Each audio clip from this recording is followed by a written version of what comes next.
welcome to the Fantasy Foot Bros podcast, brought to you by the Shell Corporation, with your host and the scientist behind Nav, the three-time winning owner of The Walking Dead, Nick Young, and the most jacked fantasy owner to ever play the game, given everything he's got, Tim Young.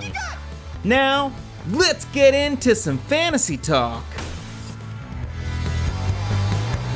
Hello and welcome in to episode 4 of the Fantasy Foot Bros podcast. We're going virtual today, but that won't stop us from having a good time. Today we're talking about pandemic at the disco. Let's go. Nick, how you feeling on Eddie's team for this year? Good. It's fitting that we're doing this, virtual for pandemic at the disco. That's, appropriate. Yes, we wanted to stay socially distant and make sure everyone stayed healthy. So, for Eddie's team last year, first time in the league for us last year. First time in the league, but he's a fantasy vet, right? He's been in a few different leagues for a lot of years. Yeah, he's been winning some championships in some other leagues. Hasn't proven that he's done anything worthwhile in our league, but he's confident for some reason. So for this year, he has a little bit of right to be confident for his first keeper that I think is a pretty easy one for anyone who pays attention to football at all, which I'm curious to see if this is the highest NAV score. Because he's got to be up there as probably top 3, I would guess. And this guy, he was on my team. I traded him away last year to Eddie for Michael Thomas. To get Michael Thomas from you, but we won't get into the whole collusion details. We don't want to have that recorded. Don't worry, Adam's not watching this anyway. Oh, good. Yeah, he only skips to the end. Yeah. So Justin Jefferson, wide receiver for the Minnesota Vikings. He's my first keeper. It's kind of a no-brainer. 11th round keeper. Your thoughts on that? Oh, yeah, absolutely. In the 11th round, ton of sense. That's an easy selection there. And you asked, whether this was the top NAV value or out there, the top NAV score. And I will announce it's not. There's someone out there who is a better value than Justin Jefferson. Now, I'll say that he's solidly in second place. Okay, so I was right about top 3. Right, yeah. No, it's definitely a hugely valuable keeper. And Eddie paid up for him. I think it ultimately ended up costing him a second-round pick. Is that where it turned out? So yeah, that's kind of a wash, being able to keep Justin Jefferson in the 11th and having paid a second round to do it. But long term, you got to think that this will still pay off for him. Yeah, I mean, you keep him 9th, 7th, 5th, for years now. Now, do you think he can keep up with what he did in his rookie season, though? Because on that Vikings team, you had a defense that was terrible. And with their head coach, he's a defensive coach. So it's their a bit whole of a offseason run-first offense and a defensive-minded coach there. I think a lot of it depends on Kirk Cousins. It's not crazy to say. We've seen him support 2 number 1 receivers, though. I mean, we had Stephon Diggs and Thielen's still consistently good. Absolutely. So I think that their offense should still produce numbers, but I just don't know if they're going to be on the field on offense as much because of how bad their defense was last year. I don't know if their defense can repeat how bad they were. This year, I love it. Jefferson is in a great spot. Totally long-term. Cousins is 32, I believe now, and he's never quite been elite. He's been very good, but yeah, never been quite elite. So you got to think that the Vikings are going to be setting the stage for moving on. Who's coming next, and uncertainty at quarterback never helps a receiver. Who do you think ends higher on the season, Thielen or Jefferson? Jefferson, yeah, I think I do think that Thielen will be just fine. I think that he's being a little bit undervalued, and Jefferson is having Thielen's draft value pushed down a little further than it should go. But yeah, I do think that Jefferson will definitely separate himself from Thielen and the rest of the pack. He'll be a top 10 receiver this year for sure.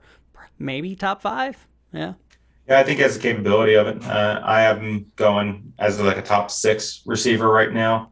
Thielen will probably be about 11 or 12. So I think both are going to be in a number 1 receiver position. But I do think that Jefferson ends a little higher too. Jefferson's NAV, since I didn't actually give the number there, Oh is yeah, at come on. 280.83. 280.83 is, by far the most valuable score I've given out so far. Lamar Jackson was the next closest, and it's not quite close there. He was at 150, I think, at the time. His NAV is actually going up since we recorded that video. He's clocking in at just over 200 for me now. Well, I can't imagine looking at the rest of his team that there's anyone with even 150 for a NAV score. Looking at the rest of his roster, it's tough to find a legitimate second keeper. Yeah, he is seriously light on a second keeper there. It'll be interesting to see what he does. I don't know where he's going to end up going. I know what I would do, and I know what the NAV score tells me to do. But I'm curious to hear what I have so with the 4th pick in the draft, I think that you kind of have to have bail out from that 4th round pick. So see if you can find another late round sleeper in the draft, trade back, and with that person that you're trading with, to get a later round sleeper so they can get in that top 4 slot. I think that's what I would look to do, because personally, that 4th slot, you're going to have McCaffrey gone, Mahomes gone, and then you're in Kamara, Cook, and I don't know. I think Mahomes and McCaffrey are really the first tier, and then it's everyone else at that point.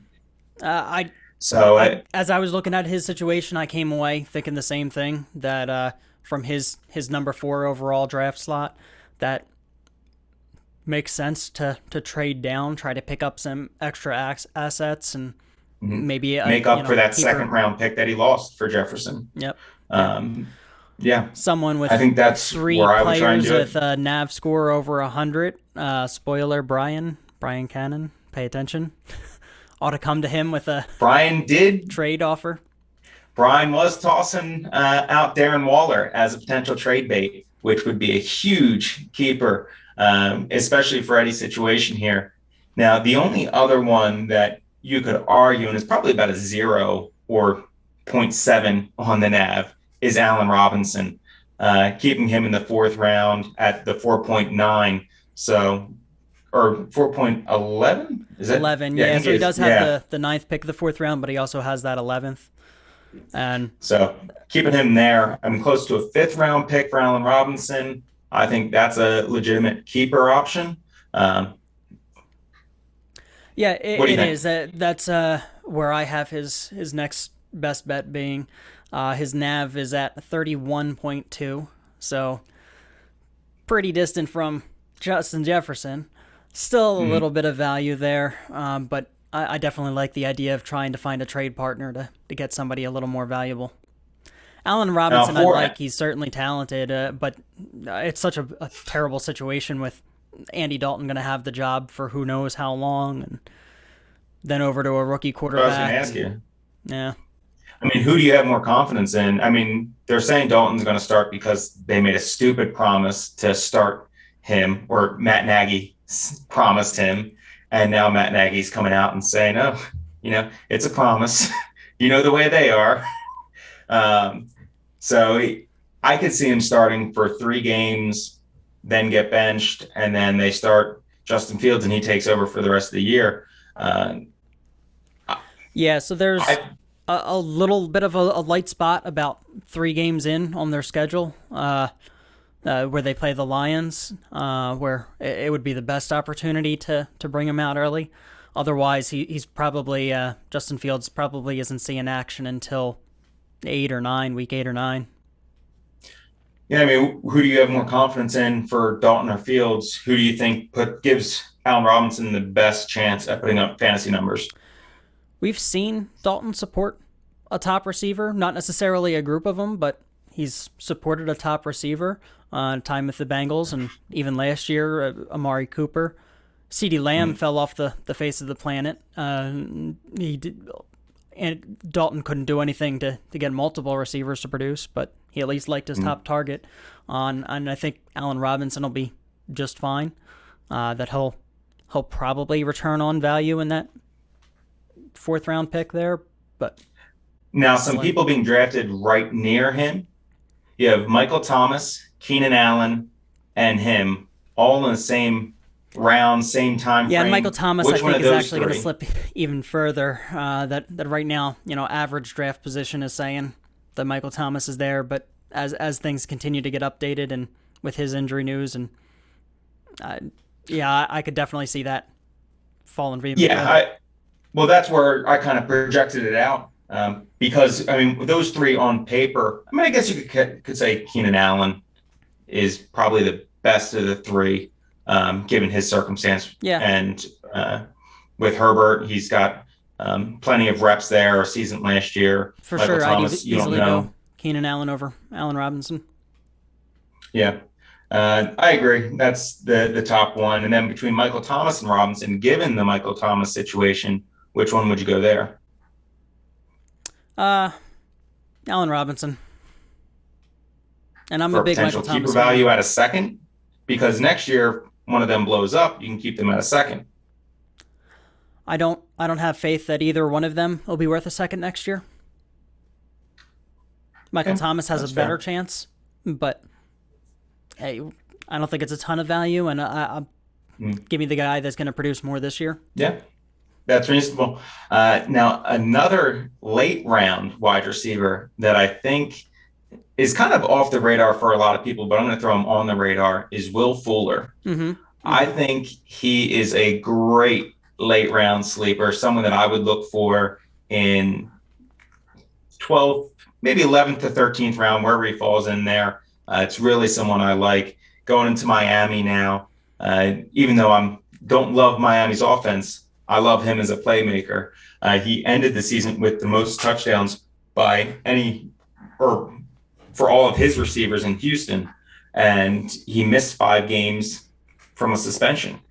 So he is going to miss the first game of the season next year, or this upcoming year, which that sucks there. But for a late round wide receiver, you're not, picking him up to be a wide receiver 1 or 2. I think he's a great plug and play depending on the matchups. Yep. And I think he has a very high ceiling. What do you think about Will Fuller? Not as big a fan. Really? Yeah, while he's been on the field, I certainly love what he's been able to do. But he's a bit of a Deshaun Jackson type boomer bust, frequently injured. I don't know if I'd compare him to Deshaun Jackson. I'd go more of a James Conner, because when he's on the field, he produces pretty consistently. But James Conner gets hurt. James Conner gets hurt all the time. Well, that I don't disagree about. Will Fuller and him both get hurt pretty frequently. But when they're both on the field, how can you say they don't put up decent fantasy numbers? I mean, just look back at it, and they both are consistent top 24 in their respective positions. Will Fuller has plenty of down weeks where he's got 2 catches for 15 yards or something. And that's what I mean in the Deshaun Jackson type, where he could have 3 touchdowns, or he could have 2 for 30. 2 catches for 30 yards. I don't like the opening week suspension, but it's not a killer. What I really don't like is the fact that Tua couldn't do anything for the receivers he had last year. Tua really struggled to get Devontae Parker the ball. Devontae Parker's a very good receiver. He's still there. They drafted Jalen Waddle. He's going to be making a big impact, particularly with the opportunity to be in the game on the field plenty in week 1. Will Fuller's on a 1-year deal. He's a fill-in kind of guy. I don't trust it. I don't want it. I don't know, for a late round pick, I think where his draft value is, I think it's something good. Now, I definitely wouldn't keep him as a 7th round keeper. Yeah. But I think it's something that I would target late round. I think he's got a high ceiling. And that's what you're looking for in those late round picks, someone with a high ceiling that could blow up. I mean, that Miami offense, like you were bragging about with Myles Gaskins, Miami's offense, they're going to be great. Well, this is one of those receivers. That's the way it sounded to me. You sounded like an idiot, and I'm just reiterating that back to you. Gotcha. So it's someone that I would target. Breaking news. Probably one of my favorite receivers. Just completed. Oh, man. Is Eddie involved? It popped up on my screen, so I can't avoid it in the video here. It's been recorded. Captain Robbie traded his first-round pick, 109, for Dallas Goedert, a fifth-round pick, and next year's second-round pick. Interesting. Well, we'll have to dive into that on another episode talking about some trades, but that's interesting. We'll see if Eddie makes any kind of trades out of that fourth-round pick or makes any moves before the draft. Yep. Because I think now's the time to really start looking at it. Training camp's coming up. You're going to have injuries happen. If you want to, make a play on someone, I think now might be the time to do it, or maybe wait for an injury.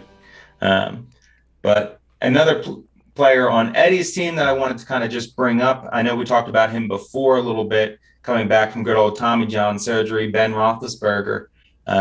Do you think he's going to end as a top 12 quarterback, or do you think he falls outside of that? I think he falls outside of that. I'm not buying into his rejuvenated arm story that's been coming out. All right, so here's a tough one for you. Too. All right, well, here's a tough one for you. You have to choose one of these three: Roethlisberger, Goff, or Carr. Which one you going with? Because I don't want any of them. Oh, I think that Carr is probably... He doesn't have an offensive line. Yeah. What do you need one of those for? Minor detail.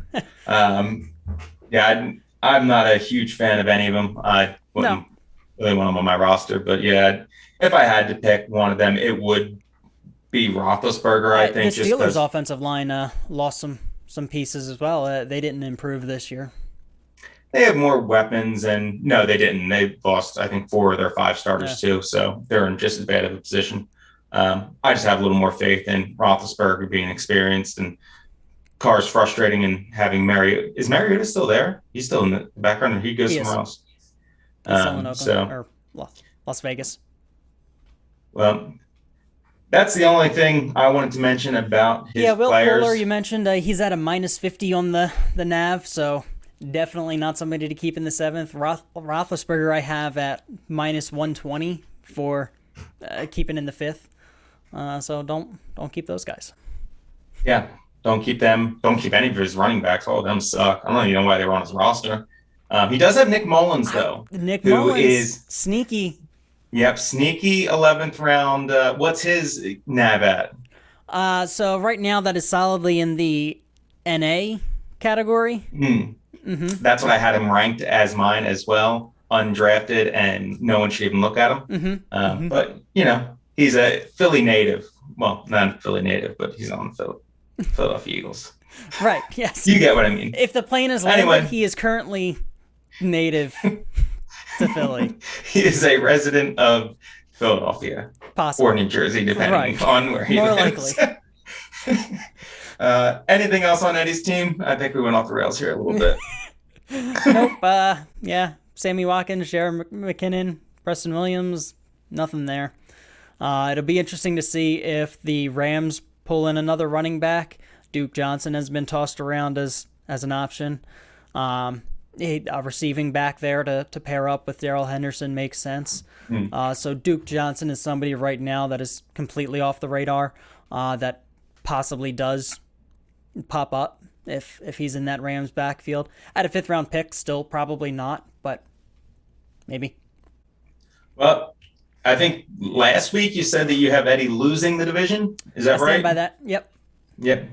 I still have Eddie winning the division. I think he's going to make some moves. Justin Jefferson going to score 8,000 points by himself? That's not the only player. He's a good coach. He knows what he's doing. He knows football. In other leagues, he's won championships. All right? So go back to the Canadian Football League you keep winning there, Eddie. This is the real stuff. Well, I have faith in him, so we'll see what happens. But I think that's about it for me. Nick, anything else on your end? That's it. That's all I got. Stay safe, social distance, wear your mask, get your vaccines, do all that stuff. Because pandemic at the disco, he's coming. Completely lost audio. Just this second. What your outro is gone. So all right. Well, that's fine. I think mine is too now. I can't hear you or me or anything. All right. Until next week. See you later.